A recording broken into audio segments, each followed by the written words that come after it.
Hey everyone, thanks for coming back to watch part 5 in the playlist of making a browser-based game.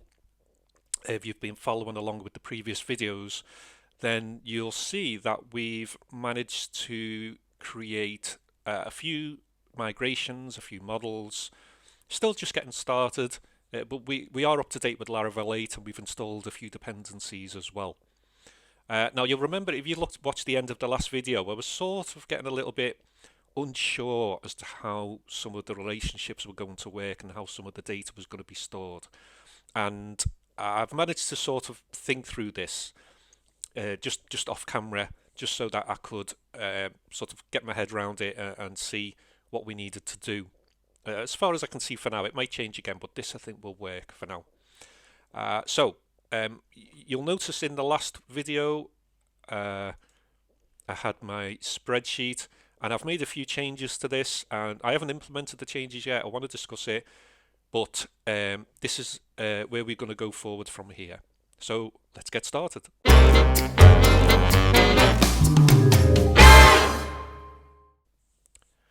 Okay, so you'll notice first of all that this word here is in red, this quantity, and that's just to indicate to me and to you that we're going to get rid of this from our migration. And we'll explain why in a moment, but let's just get rid of that. So if we go to, I've forgotten what table that was, element, quantity. That's it. Okay, so we get rid of the quantity there, so we've done that. And so then you'll notice I've created a new one here. So let's create this. I'm going to call it stock, and then we'll explain. Oh, that was just me pushing up to the repo. Let's call it stock. Okay. So stock. You remember I was sort of tailing off at the end of the last video, wondering how to track stock or resources and products that belong to a user. So that's what this stock table is. So essentially, it's like a many-to-many table again, but you know, in its own right, and it is going to take a combination of a factory, an orbital factory, and a resource. So that could be a raw resource like copper, iron, or it could be a product like a derrick or a shuttle part or why can't I think of any parts? Or, a Cyro container, whatever it might be. So it could be any of them, doesn't really matter. But rather than just having a set quantity field, I've put two fields in there, one for factory and one for ground. So bear in mind that each player can only have one factory against one planet. So what that means is that anything we can assign to the factory for a given user, by extension, will apply to the planet as well, if we wanted to. So by having this record here of a factory and resource, we're effectively saying we can now deal with any combination of a user with anything to do with the factory or the body, the celestial body that factory orbits. We can use this one record to identify things for both of them because that combo is the same combination. So I thought, well, we may as well then just have two quantities in this record, one for the ground and one for the factory. And as it gets updated in the factory, we update this quantity, and as it gets updated on the ground via mining or as the shuttle takes stuff away, it affects this quantity. It sort of made sense. So we're going to just add these fields in. So let's see. So we want a factory ID.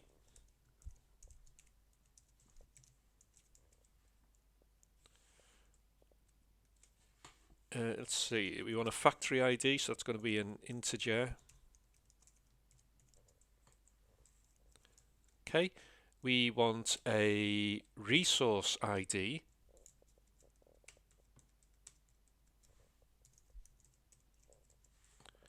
We want a factory quantity and a ground quantity. So I think for the factory quantity, we might just call that quantity. Just by inference, it's going to be known, isn't it? And then we can just put grounds quantity. I mean, it could actually just put grounds, but I suppose if we just put grounds quantity, it's a bit more expressive. And we'll do that as a default naught. Cool. So, yeah, okay, I think that works. Let's have a quick look at the model. Oh, we haven't done relationships yet, have we? Probably worth doing that now, actually. We'll start putting them in. So that's that done, and we've taken out the quantity from there, so that's cool. Let's start thinking about now, in this video, let's do some relationships. So let's start with the body. Okay, so we had, so anywhere where there's a reference to body ID, effectively we need to put this relationship in. So we've got this many to many. So yeah, we discussed that in the last video, didn't we? So we should be able to say public function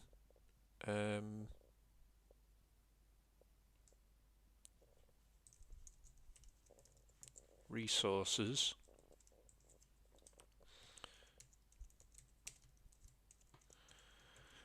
return this belongs to many. So now we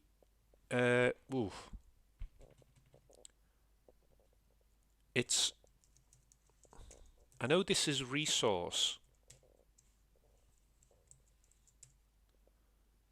but we also need to put, because we're using, do you remember in the previous video we set the element up as a pivot rather than a normal model, and we have to use using to access that. So now we just simply say using element.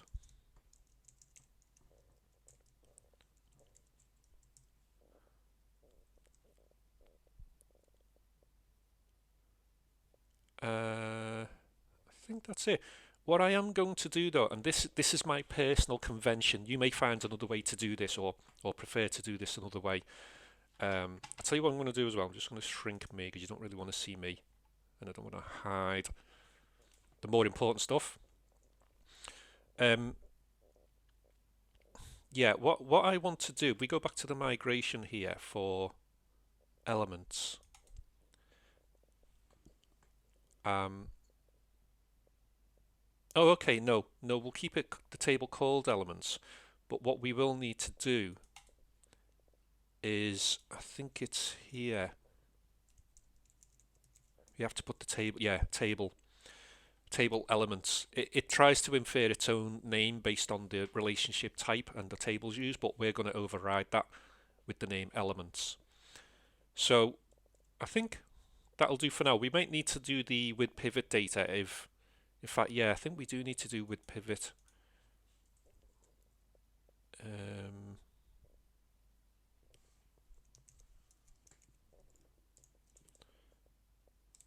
With pivot, and then we have an array of the pivot tape fields. So no,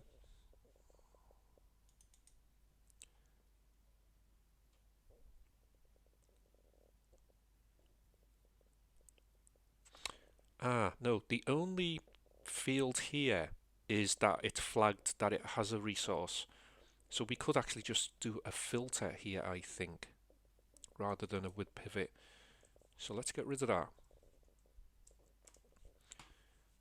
Using belongs to many. Let's put a where in here. This may break. So let's say where type. Did we set that as an enum?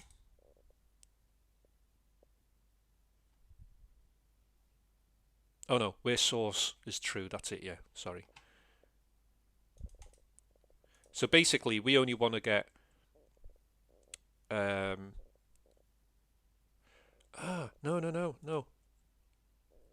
Now that I've made the changes that I mentioned at the beginning, we don't need this this because we don't need to know if a planet doesn't produce an element. We only need to know if it does.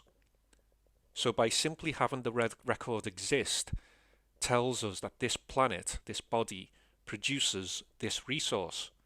We don't need to know anything else. So I think we can get rid of that, which means we don't need to put any filters on the relationship. Yeah, so that's fine. That's fine. I'm sure that'll come back to haunt me, but I think that's fine. Okay, so that's that one. Let's see what else has a body. So that's that body ID, body ID. So the ship. Okay, so we need to know any ships that are orbiting this body. So public function ships.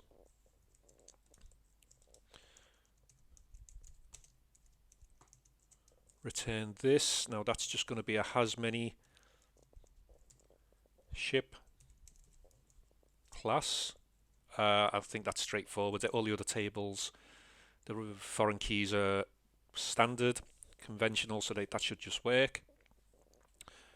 Okay, let's leave that. Let's have a look at what else we've got. Body factory uses the body, so we need to know. We need to have an idea of all the factories around a particular body. Now, we may need to filter this at some point, depending on the purpose of why we're trying to get this list. Remember we said in the last video about why we're traveling to a planet? We would choose at the time of departure if we're going to attack or not attack, depending on what we choose at the time before the launch. So it may be that the list of factories that come back for a given planet, we change that depending on the purpose of why we're going there to select which one to go to. So we'll come back to that for now. What we might do is set up another relationship that's filtered for, say, friendly factories, enemy factories. We can always add in extra relationships, so that's fine. And I think that's it for body. So let's just go. Might as well just go down the list here. Element. So element is a pivot table. Now we can do the reverse to body. Actually, no, we don't need to because it's just a pivot class. We put functions in here that are specific to this class now. The many-to-many of body to resource, which uses this as a pivot table, we don't need to interfere with that. So I'm going to leave that one as it is. In fact, we may not even need this, as I said earlier, and we could take it out of the relationship, but I'll leave it for now. Factory. So let's have a look at our spreadsheet.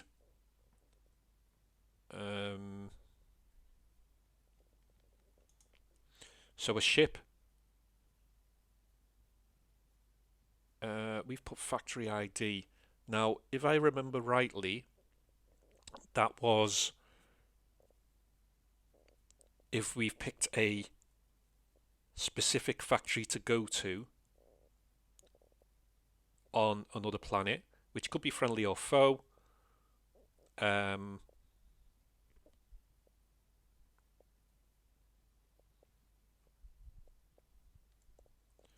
So yeah, we still need to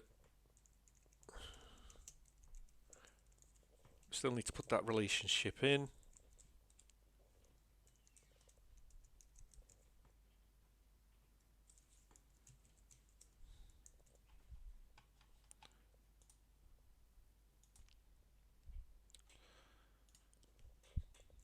So we need to return this. Oh, It's not factory at all, is it? It's ship.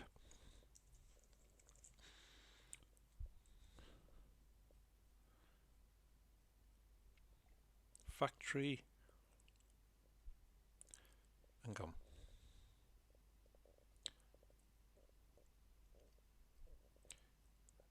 The factory. A ship can only go to one factory. So therefore a factory has many ships. Potentially a ship belongs to. Belongs to factory.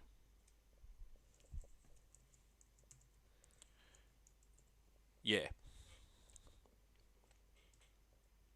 Okay. Anything else for the factory? Yes. So this stock. Okay. So we again could do this as a many-to-many with a pivot table class in the middle, or we could just do it as a many-to-many without. Do you know what? I'm going to do it without, and I might take the other one out as well from element, and then if we need it, add it in, because I just don't see why we might need it right now. Sorry to mess you about. Let's do that. So all we have to do is go to body, and take out the using.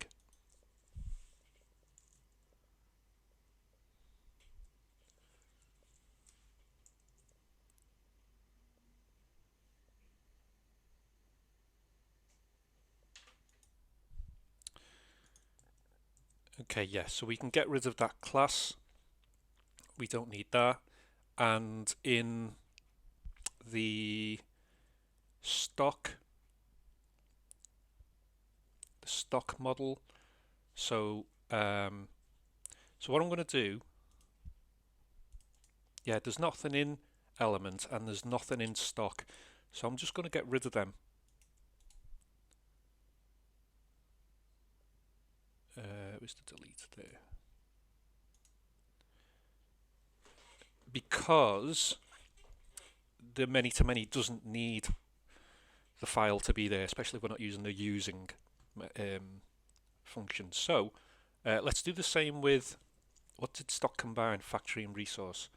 So let's do the same with factory and resource. So let's go to factory and let's do public function resources.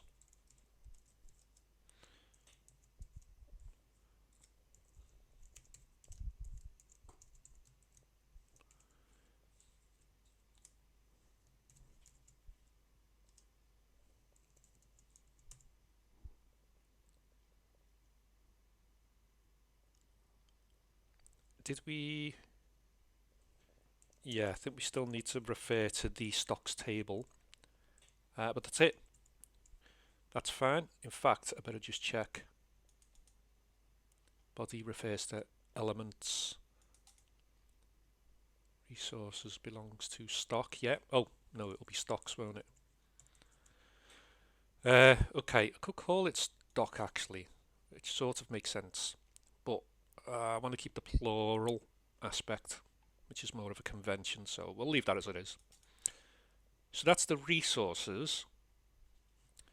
So we need to go to the resource model now and add some relationships in here. So we have this referral back to the body class. So what we can do for that one is just copy that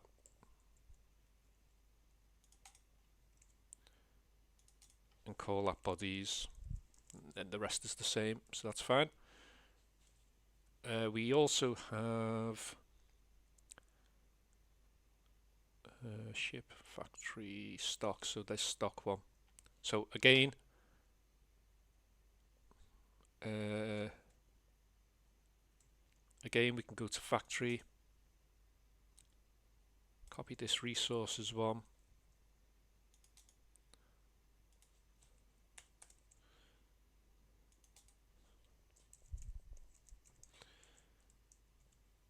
and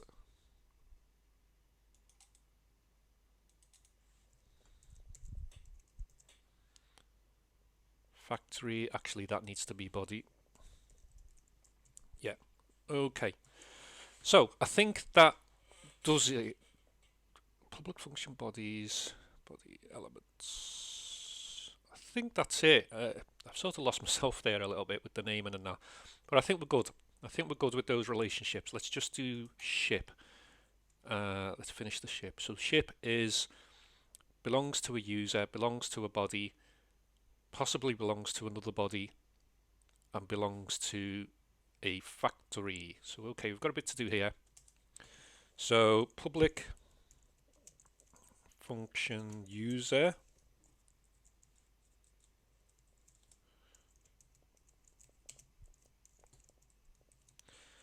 belongs to user class. Straightforward. What else did we say? User body. So we can just copy that down.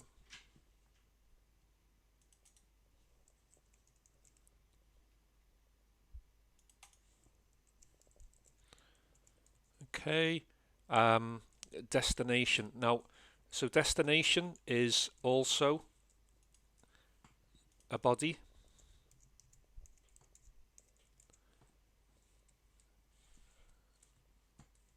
Uh,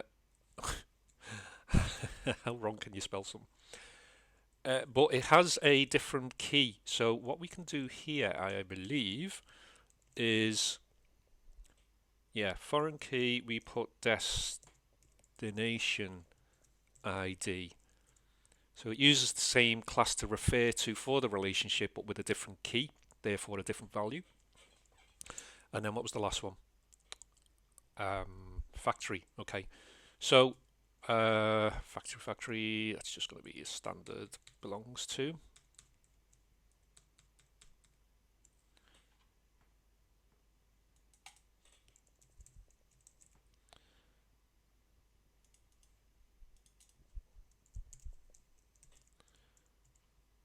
Yeah. Yeah. All good with the ship, I think. And finally, the user. Oh, hang on. Factory belongs to user as well, doesn't it? Let's put that one in.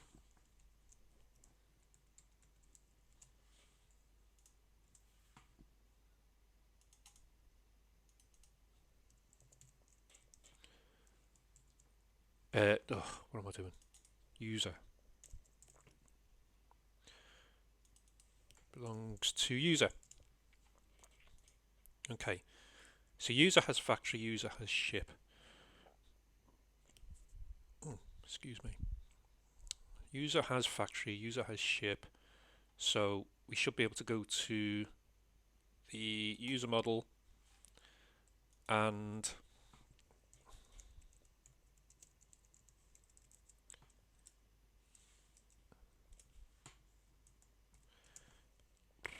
factories, because you can have more than one.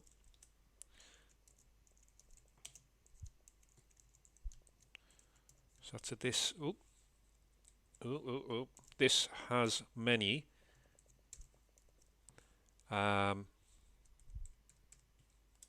factory class, yeah, and ships as well.